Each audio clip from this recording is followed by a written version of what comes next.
Saya Cikgu Nurfadilah binti Abdullah. Saya mengajar di Sekolah Menengah Agama Nilai. Okey, saya juga ada channel YouTube saya. Kalau sudi-sudi datanglah tengok channel saya ni. Okey. Jadi jika kamu nak dapatkan maklumat ataupun ulang kaji banyak subjek kamu boleh tengok dalam www.academyyoutuber.com ni. Okey, sebab dah masa saat-saat yang genting ni kamu kena ulang kaji ya. Okey. Baik. Jadi hari ni saya akan menerangkan sebenarnya cara atau teknik ni sebenarnya cikgu-cikgu kamu dah bagi pun kan. Cuma saya beberapa cara yang kita ulang balik lah sebenarnya. Kita ulang juga ulang untuk kamu ingat kamu ingat cara nak menjawab nanti. Okey. Jadi pada hari ini saya akan membincangkan prosa moden dan juga prosa klasik. Okey, soalannya ialah dalam soalan 2B dan juga soalan 2C. Jadi, kita akan membincangkan soalan-soalan atau tajuk tudingan SPM 2020 yang telah dibuat yang telah dianalisis oleh guru-guru dari PPD Seremban. Dari daerah Seremban, okey. Baik, ini dia. Okey, daripada analisis soalan prosa moden dan prosa klasik bahasa Melayu kertas 2 SPM iaitu daripada SPM November 2016 sehinggalah Jun 2020. Okey. Kami dapati bahawa kepimpinan melalui teladan ni dah keluar pun pada bahasa Melayu ulangan. Baru sangat keluar, jadi kemungkinan besar tak keluar lagi. Okey. Jadi kita fokus pada hari ni lah burung terbang dipipiskan lada. Okey, jadi saya harap kamu faham cerita ni kan. Okey, kalau ikutkan prosa klasik ni sebenarnya tak payah pun, tak susah sebenarnya cuma kadang-kadang ialah bahasa klasik kita agak sukar untuk faham. Okey, jadi hari ni kita akan bincang berkaitan dengan burung terbang dipipiskan lada. Okey, tapi saya nasihatkan kepada semua pelajar kedua-dua tajuk ni kamu kena kuasai kena kuasai. Kita tak tahu, tengok pada 2018 ni. Kedua-dua tahun rapat-rapat je pun kan dah keluar. Dah keluar pada bulan November, keluar lagi pada ulangan tu. Maksudnya tak semestinya tak keluar lah tak semestinya yang dah keluar tak keluar lagi. Okey. Tapi pada hari kita buatlah burung terbang dipipiskan lada. Okey. Manakala cerpen pula kita fokuskan kepada munshi. Okey, sebab kalau kita tengok munshi ni tak pernah keluar lagi. Okey, dan saya harap juga kamu bacalah cerpen munshi ni kena baca kalau tak baca boleh juga jawab tapi mungkin ada yang kamu tak mampu nak jawab nanti. Okey. Baik. Ini ialah panduan pemarkahan. Okey.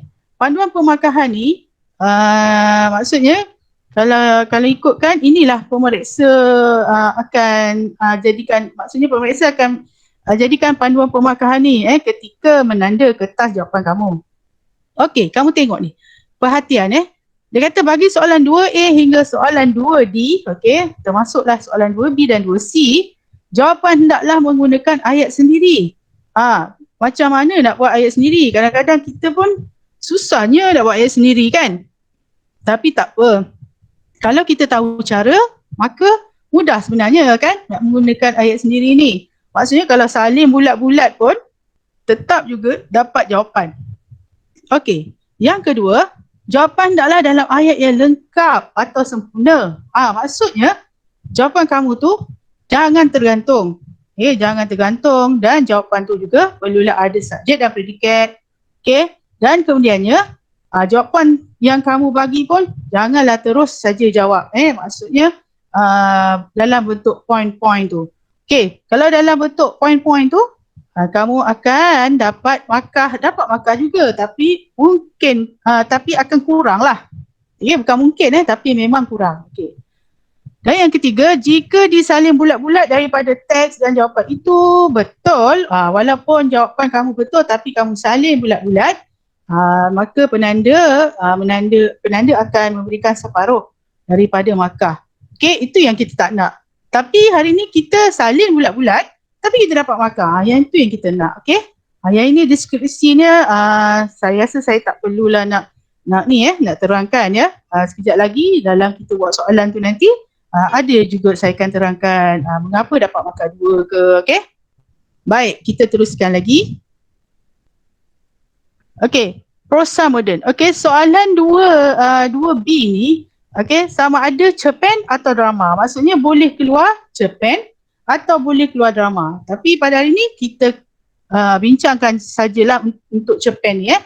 Markahnya ialah 9 markah. Okey. Okey. Soalan 2B ni ya. Okey. Terdiri daripada pemahaman teks iaitu kamu dapat 2 markah. Okey. Kemudiannya kebat. Kebat ni iaitu isu-isu yang ada dalam teks. Ini isu ni kamu akan, maksudnya bila kita baca, kita nampak kata kunci tu beberapa kali, kemungkinan itulah isu dalam teks tu. Okey, ini 3 markah. Manakala unsur komsas, unsur komsas ni iaitu elemen-elemen komsas seperti persoalan, watak dan perwatakan, latar, nilai dan pengajaran serta tema kena kamu tahu. Kamu kena tahu, maksudnya kena ni lah, memang dah ada dalam minda kamu lah Okey. Baik. Okey. Petua 1. Ini cikgu kamu pun dah beritahu dah. Banyak kali cikgu ulang-ulang kan. Jadi bendanya sama je. Kamu kena baca soalan dahulu. Okey, kenapa kita kena baca soalan dahulu? Sebab kita ni kena analisis dulu kehendak soalan Jadi, bila baca soalan dahulu, kamu akan analisis kehendak soalan, iaitu kamu akan tengok kata kunci tu. Okey? Dan bila kamu dah baca soalan dahulu, kamu dah fokus dah. Apa yang kamu nak cari dalam petikan tu nanti. Itu yang kita dengar. Itu yang kita kena baca soalan dahulu Okey. Pertama, tu saya kata baca soalan dulu. Kita tengok soalan 1.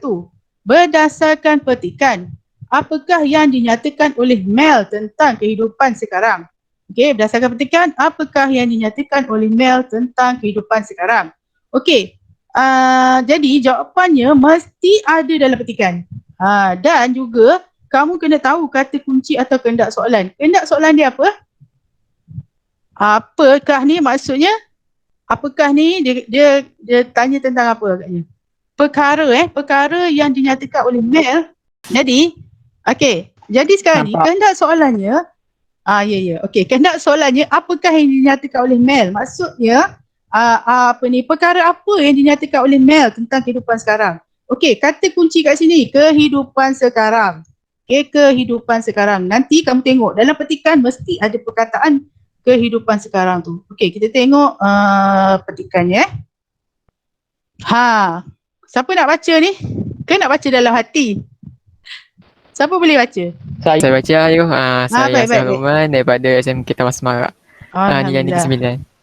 Okey, teruskan. Baca petikan cerpen di bawah dengan teliti. Kena soalan terus. Alah, baca je, tak apa. Banyak masa kita ni. Baca. Okay. Kemudian jawab soalan-soalan yang berikutnya dengan menggunakan ayat anda sendiri. Tapi dunia ini sudah berubah. Bonda, kita bukan lagi hidup pada zaman perjuangan menentang musuh penjajah. Sekarang kita hidup dalam dunia yang mengejar harta, pangkat dan kekayaan di bumi mewah ini. Tanah air ini bukan milik bangsa kita sahaja. Kita hidup dengan perkongsian hak dan identiti yang sama rata. Sejarah lama tidak perlu dibangkitkan lagi. Bonda merenung mata saya dengan ekor pandang yang penuh prejudis. Okey, ada. Ya. Dihelan panjang-panjang menahan rasa sebelum bersuara.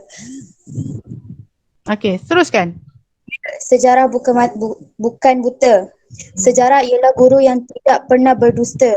Bangsa yang membaca dan mengkaji kejayaan besar dari zaman ke zaman. Mengkaji sejarah silam. Sejarah silam tidak akan melakukan kesilapan kali kedua. Lihat bangsa Yahudi yang terus mencipta kejayaan besar dari zaman ke zaman kerana mengkaji sejarah lampau. Mereka membina agenda besar untuk bangsa dan keturunannya. Sambung lagi. Kata-kata bonda itu seolah-olah menikam tajam ke dalam urat-urat saraf saya. Saya pandang bonda sambil mengangguk sebelum kembali membelik helaian demi helaian kitab-kitab lama yang hampir lusuh dan tertanggal kulitnya. Perkataan yang tertulis dalam tulisan Jawi lama itu masih mampu saya baca dan fahami walaupun agak perlahan. Okey, bagus. Terima kasih kedua-duanya. Okey, tadi. Apa tadi soalan yang pertama? Soalan pertama tadi dia nak apa? Tentang kehidupan masa kini. Kehidupan masa kini. Baik. Dekat sini kita nampak kat mana ada sekarang kita hidup, betul tak? Betul. Sekarang kita hidup. Okey, nampak tak ada perkataan hidup lagi? Okey. Tanah air ni kita hidup dengan perkongsian hak. Okey. Baik. Kita tengok okey, jadi perkara yang dikatakan oleh Mel ialah mengejar harta, pangkat, kekayaan dan juga kita hidup dengan perkongsian hak dan aktiviti yang sama rata. Okey, kita tengok jawapan. Okey, ni dia. Okey. Jadi jawapan pertama mengejar harta. Jawapan kedua pangkat. Jawapan ketiga kekayaan dan yang keempat kita hidup dengan perkongsian hak dan aktiviti yang sama rata. Jadi soalan tadi dia nak berapa je? Berapa jawapan saja? Satu jawapan? 3. Wow. 2 jawapan. Tapi kalau nak bagi 3 atau 4 terus, boleh tak? Boleh. Boleh, tetapi dia agak Boleh. Ya, boleh. Tapi kalau saya galakkan anak murid saya untuk 3 jawapan boleh lah. Jangan sampai 4 lah sebab satu lagi pengurusan masa. Kamu kena jawab lagi dengan yang ada lagi soalan-soalan yang lain kan. Okey, jadi macam mana kita nak jawab soalan ni? Maksudnya cara menjawab tu. Okey, petua 2. Kita kena salin dan tampal. Maksudnya kamu kena salin dan tampal. Maksudnya tukarkan kata arahan soalan kepada fungsinya. Apa cikgu kata arahan soalan ni? Apa? Macam mana pula nak tukar pada fungsinya? Okey, lepas ni nanti kamu tengok Okey, dan gugurkan tanda soal. Juga kamu kena gunakan penanda wacana untuk menjadi ayat yang lengkap. Okey, kita tengok. Ni dia. Okey, sebenarnya semua kata tanya dalam soalan tu ada fungsi dia Okey. Contohlah tadi apa. Jadi apalah kata tanya fungsinya ialah tentang perkara. Okey, kadang-kadang bagaimana ni dia bagi dah cara kan. Bagaimana cara. Ada juga keluar bagaimana. Tak ada caranya. Jadi kamu dah tahu dah. Kalau kata tanya tu keluar saja bagaimana. Jadi kamu dah tahu dia bincang tentang cara. Okey, sekarang ni tadi apa ni lah tentang perkara. Okey. Jadi ni dia. Berdasarkan petikan, apakah yang dinyatakan oleh Mel tentang kehidupan sekarang? Okay. Jadi, salin dan tampal. Maksudnya, kamu ambil daripada mula daripada berdasarkan petikan ni, okay. Apakah tu kamu tukarkan menjadi perkara? Okay. Perkara yang dinyatakan oleh Mel tentang kehidupan sekarang ialah hidup dalam dunia yang mengejar harta dan pangkat. Boleh buat macam ni. Sebab dan inilah kata hubung. Okey, boleh kamu buat begini. Tapi kalau kamu nak jawab, perkataan tu ada selain itu pun boleh juga. Okey? Maksudnya berdasarkan petikan, perkara yang dinyatakan oleh Mel tentang kehidupan sekarang ialah hidup dalam dunia yang mengejar harta, selain itu hidup dalam mengejar pangkat. Okey? Boleh ya? Boleh. Cikgu. Baik, kalau kamu bagi cara dash tu, nampak tak? Cara point-point ni memang kamu akan dapat kurang markah lah Okey? Jadi jangan buat macam ni. Tu saya kata kamu boleh gunakan dan kamu juga boleh gunakan selain itu. Dan jangan lupa salin, kita buang je yang tanda soal ni. Kemudian apakah ni kita tukar, kita salin dan kita bagi jawapan. Maka dah tentulah 2 markah kamu akan dapat. Okey, jadi inilah jawapan lengkap dia. Okey.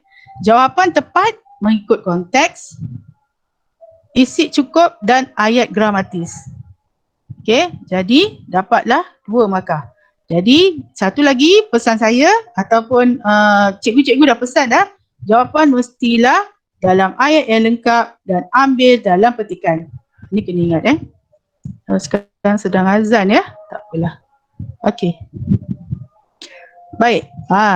Selalunya soalan untuk cerpen nombor 2 ialah soalan kebat. Okey, nombor 2 ni soalan kebat. Okey. Baik. Sejarah merupakan disiplin ilmu tentang peristiwa masa lampau. Okey, adakah ini kehendak soalan? Sejarah merupakan disiplin ilmu Bukan. Bukan. Jadi apa namanya ayat ni? Sejarah merupakan disiplin ilmu. Kepentingan mempelajari sejarah.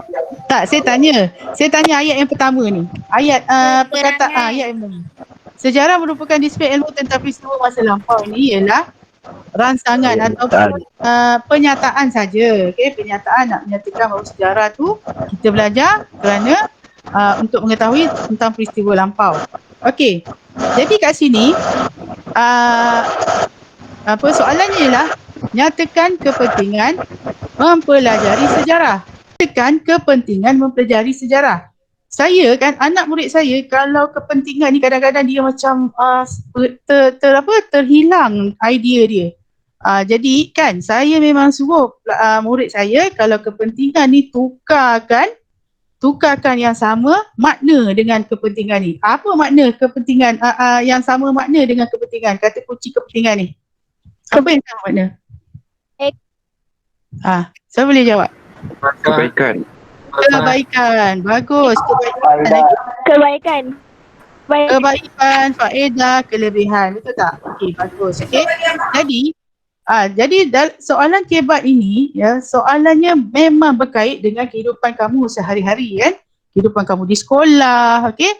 Jadi sekarang ni kamu belajar sejarah, kamu tahu tentang negara kita pernah dijajah, kamu tahu tentang pejuang negara kita, kamu tahu tentang negeri Melaka dulu pernah gah satu masa dulu dan pernah jatuh. Okey, jadi daripada 3 yang saya hanya bagi peristiwa lah, tapi kamu rumuskan dia. Kenapa kamu kenapa belajar sejarah ni? Apa faedah belajar sejarah ni? Siapa boleh bagi jawapan? Cikgu, boleh saya bagi? Baik, boleh. Nama siapa? Kavisha. Okey, bagus. Jawab.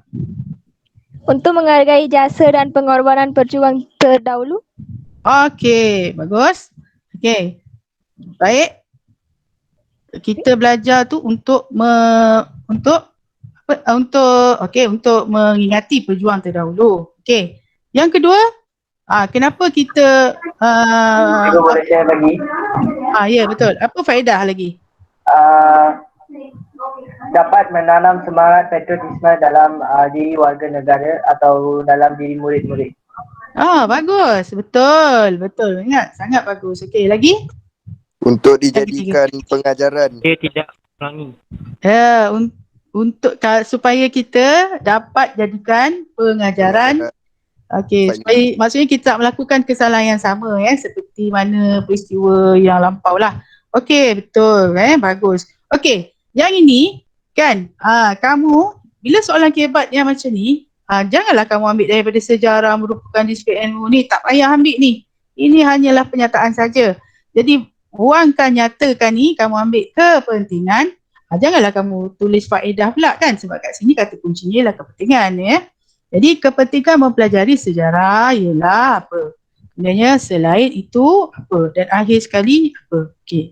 Kita tengok jawapan dia Okey, ini saya kata tadi inilah kan. Ini cara saya dengan anak murid saya. Okey, satu lagi bila saya katakan tadi soalan kebat ni ialah isu dalam petikan kan. Nampak tak perkataan sejarah. Okey. Inilah jadi daripada petikan ni kita dah tahu dah mesti isunya berkaitan dengan sejarah lah, kepentingan ke apa ke lagi Okey. Seterusnya, inilah jawapan dia.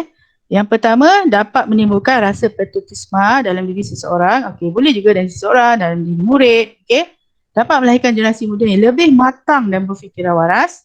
Jadi, untuk menghargai jasa dan pengorbanan pejuang-pejuang terdahulu dan juga tidak melakukan kesalahan yang pernah dilakukan oleh masyarakat yang terdahulu. Okey, mungkin ni cikgu kamu ni dah bincang kot dengan kamu kan. Okey, tak apa, kita ingatkan balik. Okey. Jadi bila kamu buat ayat dia, okey, kena ada kata hubung selain itu, kemudian akhir sekali barulah dapat cantik, isi cukup, lengkap dan juga relevan dengan tugasan ayat gramatis. Dapatlah 3 markah. Okey. Baik. Yang ni. Kalau jawapan tak lengkap yang dapat 2 markah ni, apa salahnya kat situ? Siapa boleh beritahu saya? Apa salahnya kat situ? Kenapa dia kata isi tak cukup? Saya bagi 3 jawapan. Tapi Tak kenapa saya dapat 2 markah? Tak ada huraian. Tak ada huraian? Isi berulang. Satu lagi. Soalan kebat ni sebenarnya tak perlu huraian pun. Okey? Tak perlu huraian. Tapi kalau siapa yang pandai nak buat huraian, tak jadi masalah. Tapi bukan markah pun sebab dia bukan nak huraian. Dia nak isi kamu tu, jawapan kamu saja. Tak perlu huraian pun boleh. Jadi, kenapa kita nak bazirkan masa? Tapi, tak jadi masalah kalau kamu nak jawab dengan huraian. Lagi bagus, Okey. Baik, saya nak tanya ni. Kenapa markah dia dapat 2 je? Cikgu, tanda nokta tak ada. Tanda nokta tak ada. Dekat dengan seseorang tu. Tanda nokta tak ada. Itu bukan bukan penalti pun. Apa dia? Apa Cikgu. saya nampak? Dia. Isi berulang. Bagus. Kan saya tulis Cikgu, you. sebab ayat tu jawapan dia start dari dapat kita kena tukar ayat tu. Ya. Dapat menimbulkan. Boleh juga. Ialah menimbulkan rasa boleh juga. Boleh juga. Okey. Kalau kamu nak mulakan daripada menimbulkan rasa, boleh, tak ada masalah. Okey. Baik. Sekarang ni ulang. Sebab yang ini menimbulkan rasa patriotisme. Menimbulkan rasa sayang akan negara. Bukankah jawapan tu sama? Jadi kalau jawapan sama, maka kamu hanya dapat satu jawapan lah. Satu yang untuk menimbulkan rasa patriotisme ni, dan satu lagi kamu dapat menghargai jasa dan pengorbanan pejuang-pejuang terdahulu. Kamu dapat 2 je. Jadi dapat 2 markah lah. Tapi ayat kamu gramatis. Okey, kamu ada formula. Kamu ada formulanya. Okey, ada, dan kemudian kamu menggunakan perdana wacana. Tapi soalan jawapannya berulang. Tu saja. Rugi kan macam tu? Okey, tapi walau bagaimanapun kamu masih dapat markah. Jangan bagi jawapan kosong. Itu saja. Okey. Ini dia. Panduan pemarkahan soalan kebat. Okey. Okey. Kalau isi tak cukup, kurang lengkap, ayat kurang gramatis, masih dapat 1. Contoh mungkin kamu dapat betul-betul kamu dapat jawab 1 je. Okey, tapi kamu buat ayat macam mana panduan yang saya bagi tadi. Kan? Jadi boleh dapat 1 markah. Tak adalah kosong. Okey? Baik. Okey. Soalan 3. Okey, soalan 3 kalau kamu perasan, kamu perhatikan soalan 3 ni berkaitan dengan apa? Siapa boleh jawab? Siapa boleh jawab? Dia tanya persoalan. Ya, tapi okey, persoalan berkaitan dengan unsur-unsur Komsas, betul. Okey, unsur-unsur Komsas. Okey. Jadi, untuk soalan 3 1 ni, maksudnya 3A ni, dia nak 2 kan. 1 persoalan yang terdapat dalam petikan. 1 lagi persoalan lain daripada maksudnya yang lain ataupun keseluruhan cerpen. Okey, yang tidak terdapat dalam petikan. Okey. Jadi, kamu kena tengok balik petikan tu kan. Okey. Baik, macam mana kamu nak tahu persoalan yang terdapat dalam petikan? Macam mana kamu nak tahu? Kita tengok balik petikan. Baca petikan. Ya, kita baca petikan, betul. Okey, jadi macam mana kamu nak tahu persoalan dalam petikan tu? Macam mana? Tengok nilai dalam Ya, ada juga yang kata cari nilai positif. Tapi ada ke nilai positif kat situ? Tidak. Okey. Jadi kamu nampak tak yang merah-merah saya bagi ni? Sejarah. Okey. Sejarah ni kan. Jadi cuba kamu ingat balik. Ada kan satu persoalan tentang sejarah ni? Apa jawapan dia? Apa persoalan apa? Tak ingat. Cikgu mestilah cakap. Dah banyak kali cikgu beritahu ni. Tapi dia tak ingat juga. Okey. Apa dia? Tengok. Dan satu lagi, jawapannya, okey, sejarah ialah guru yang tidak pernah berdusta. Okey. Kat sini. Apa ayat ni? Ayat ni boleh ni buktilah atau contoh kepada persoalan tu. Apa persoalan tu? Apa pernyataan persoalan tu? Cikgu, kepentingan mempelajari sejarah? Dapat pun. Okey, bagus. Alhamdulillah ya. Kepentingan mempelajari sejarah. Okey. Jadi, buktinya atau contohnya ialah sejarah. Okey. Sekarang ni kalau bagi contoh kan, bagi bukti kamu kena tulis nama orang yang bercakap tu. Okey, siapa yang bercakap ni? Siapa yang kata sejarah ialah guru yang tidak pernah berdusta ni? Siapa? Bonda. Okey, jadi kita tengok kita tengok jawapan. Okey. Baik. Jadi persoalan dalam petikan cerpen ialah persoalan kepentingan mempelajari sejarah.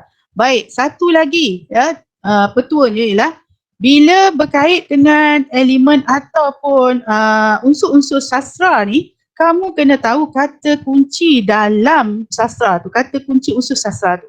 Okey, kalau persoalan, kita berikan persoalan tapi kita tak boleh ada nama watak dalam persoalan tu. Okey, persoalan kepentingan mempelajari sejarah, betul. Okey, tapi dalam huraian kita kena ada nama watak tu. Nama watak ni kita kena bagi. Okey. Ni persoalan. Kalau watak, bagaimana kata kunci untuk watak?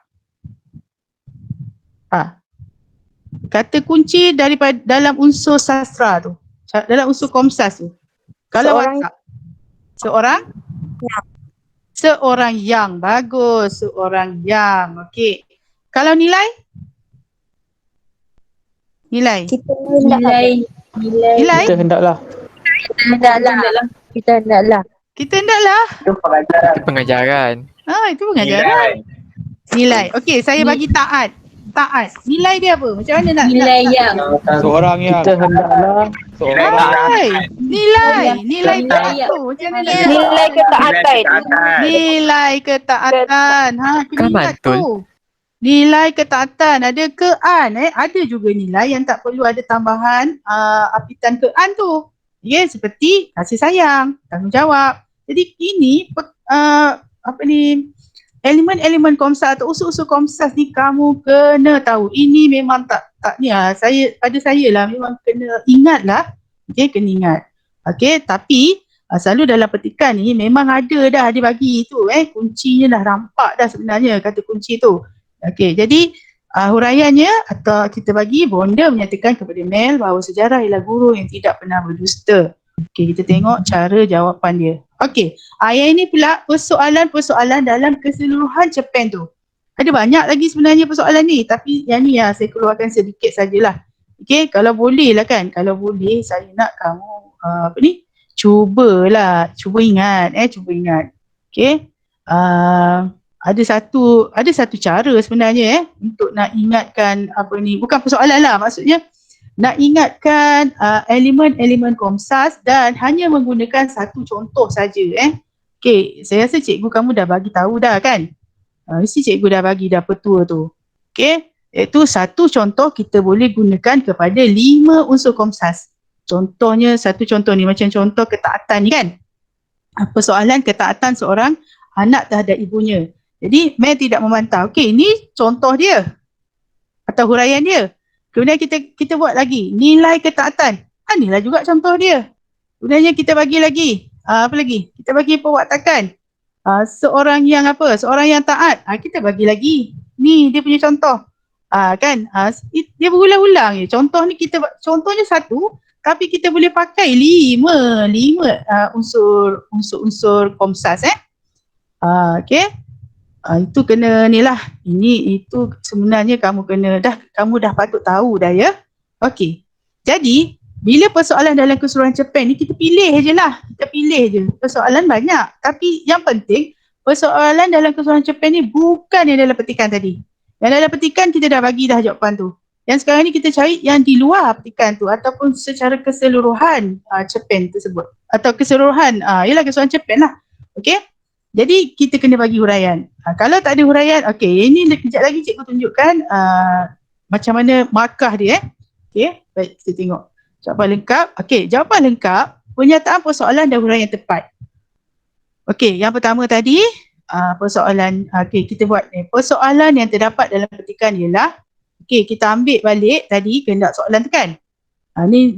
Inilah tekniknya, tampal tadi, teknik salin dan tampal, okey. Persoalan yang terdapat dalam petikan ialah persoalan kepentingan mempelajari sejarah. Dah dapat 1 markah. Sebab ada pernyataan. Kemudian kamu bagi pula. Contohnya, bonda menyatakan kepada Mel bahawa sejarah ialah guru yang tidak pernah berdusta. Dapat lagi 1 markah. Okey. Mesti ada pernyataan dan juga mesti ada huraian. Okey. Kemudiannya, manakala. Tengok. Kamu kena buatlah manakala 1 persoalan. Okey. Bila kamu nak sambung kepada jawapan yang, maksudnya 1 persoalan yang lain ni kamu kena, maksudnya jawapannya yang lain kan, kamu kena tetapkan manakala.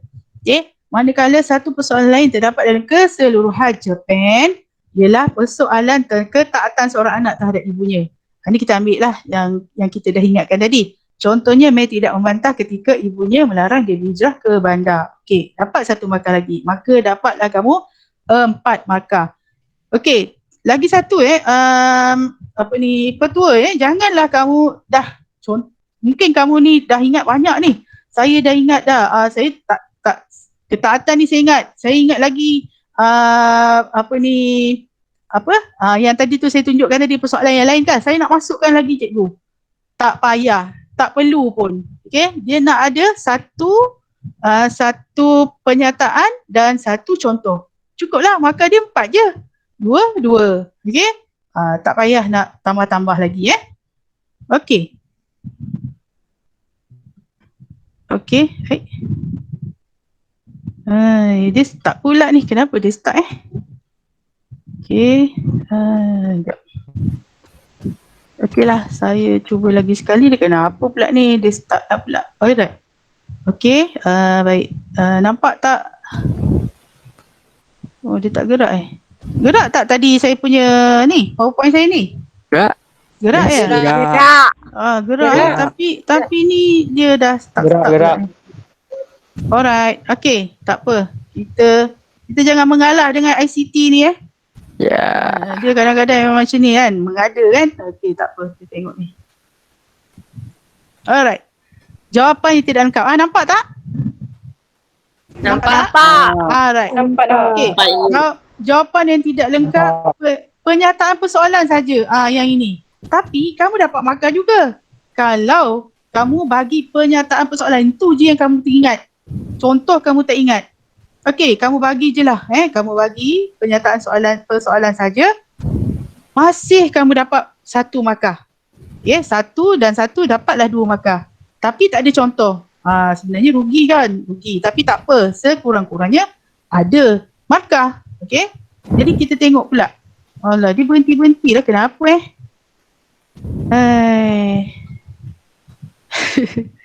Ada je lah perkara-perkara yang menjadi cabaran betul. Okey, baik. Baik, nampak tak ni? Uraian tepat pernyataan persoalan tiada. Ini saya dah sebut tadi. Yang ini pula. Okey, kamu bagi huraian je. Bagi huraian, ikut je huraian. Tapi rupanya tak ada markah. Okey? Ini bukan nilai silap ni. Okey, persoalan Jadi, rugilah kat situ. Sebab apa? Sebab kamu hanya bagi contoh. Kamu tak bagi pernyataan. Yang sekarang ni kalau nak dapat markah, bagi pernyataan. Contoh tak ada tu, yelah kadang-kadang kamu terlupa kan. Okey. Jadi, kosong markah. Kalau bagi huraian dah tepat dah, tapi pernyataan persoalan tak ada. Jadi kosong markah Okey. Mungkin saya kena ubah lah sikit. Dia tak boleh lah bergerak. Sekejap. Okay. Okay dah. Alright. Kalau tak gerak lah, kenapa saya punya laptop ni dah jam. Okay. Ni dia. Ini, siapa ada ni? Siapa ada buat nota yang macam ni? Ada tak? Yang ni saya jumpa dalam Telegram tau. Bagus lah cikgu. Ada cikgu, ada.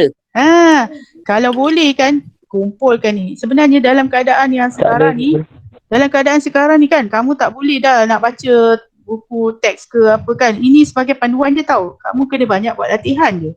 Ini hanya panduan saja untuk kamu ingat balik.